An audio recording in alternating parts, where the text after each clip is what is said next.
Over the weekend, Ricky Rubio announced that he was stepping away from the game of basketball to focus on his mental health. Yeah. He was slated to be the Cleveland Cavaliers' backup point guard this season, leaving a hole now at the end of free agency that they have to either fill internally or externally.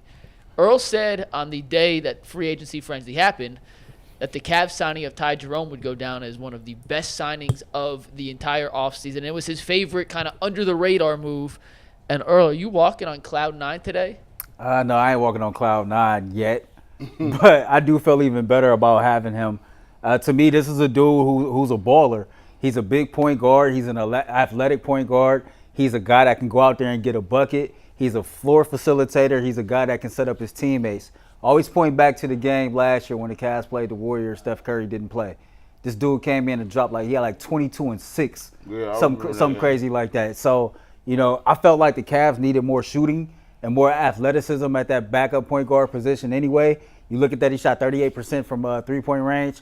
I think this is a unfortunate situation for Ricky Rubio, praying for him as he goes through what he goes through. But at the same time, I think it creates opportunity for a guy like Ty Jerome, who can now play some significant backup point guard minutes. And then I think it also creates some room potentially for a guy like Craig Porter Jr., who showed throughout Summer League that he can be a floor facilitator as well. If you look throughout the entire Summer League, even the games to where he didn't dominate the necessarily like the point scoring part of the stat book, but it was the assist.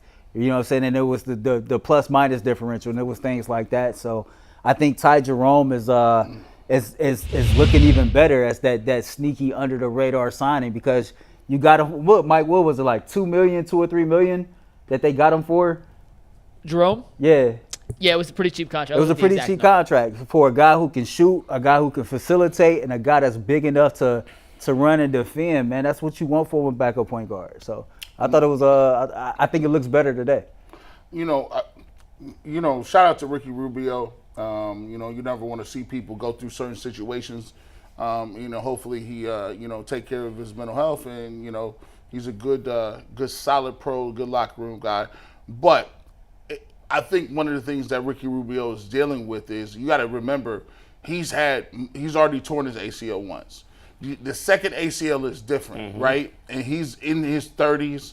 I couldn't imagine tearing an ACL. I mean, I partially tore my Achilles, and it was rough. Like trying to rehab, because you're not young, you don't have that same sort of exuberance, and you know exactly what's in front of you as far as rehab, and you talking about you trying to play basketball, guarding people off the dribble. With that being said, though, I think the Cavs is in a surprisingly good area. I can't believe the 180 I kind of had on the Guardians, and that's just a testament to Cavs. Yeah.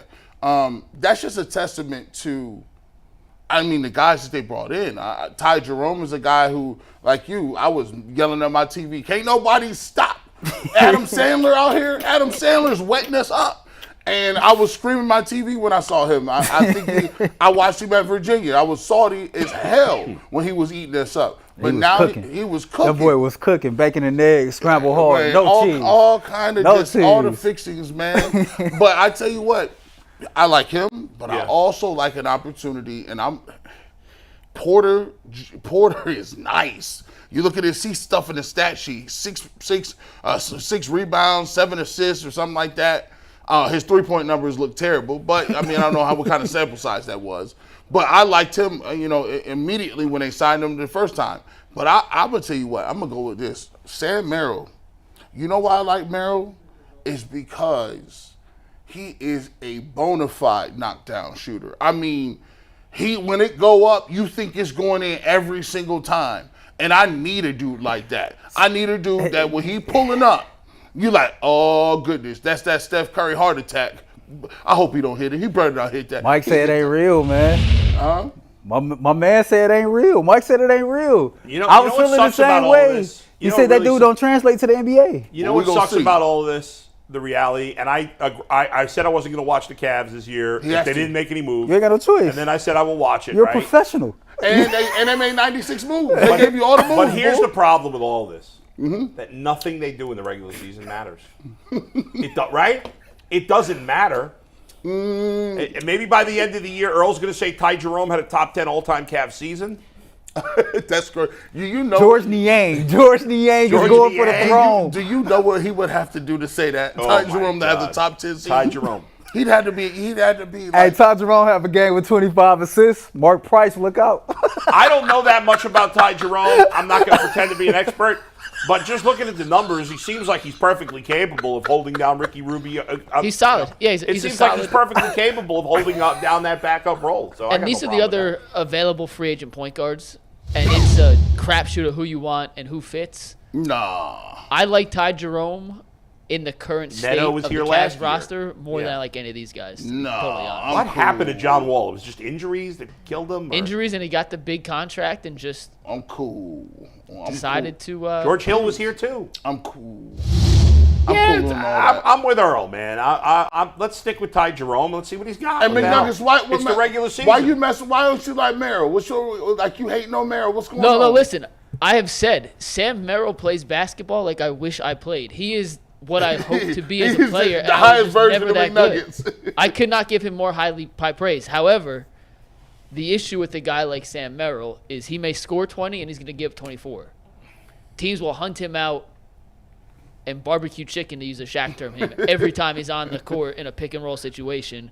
And as good as he is offensively, or as good as he's proven to be, especially in the G League, he scored 22 points a game in the G League last year. That Jamaican jerk, Dude can shoot. They give him the Jamaican jerk off the pick and roll every time. Yeah, where's your boy Amari? Yeah. Listen, he'll be on Amari's rotisserie stand tomorrow if he's in a game defensively. But I will say one thing with Merrill, though.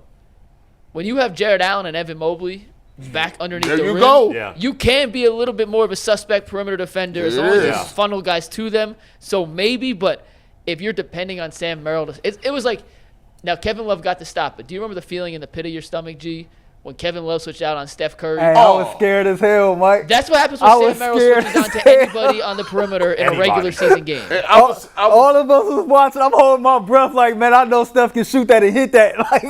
That's like you walking. I was so scared. It's like you walk into your house and see another man's gym shoes on the floor. Man, listen. And you be like, them ain't my gym shoes. Can you imagine? Can you imagine like why they was on the court? Because I can still remember who was on the court. Can you imagine what was going through LeBron's head as he seen Kevin Love step out there on Curry with the finals on the line? It was probably like, oh, man, that's crazy. Yeah. But, no, real quick, because I know we got Tom Hamilton. Mike keep throwing up this whole, well, they don't play defense. And I ain't going to say defense don't matter and I don't care. But I seen the Cavaliers rank top 5 in damn near every defensive statistical category last year. It didn't matter in the playoffs. And it didn't matter because we couldn't get a bucket when it mattered. It didn't matter when it mattered. Yeah, so like. And they didn't play great defense in the playoffs. No, they didn't. So I'll take somebody that can go get a bucket. By the way, versus somebody that's a lot like liability. Answer, guys, let's end this conversation with this. You guys are going to be with me on this one. You know who the Cavs have to sign? Forget all these other guys. Carmelo Anthony. Carmelo. Where's the Brad emoji? Hey, listen. Fast ad.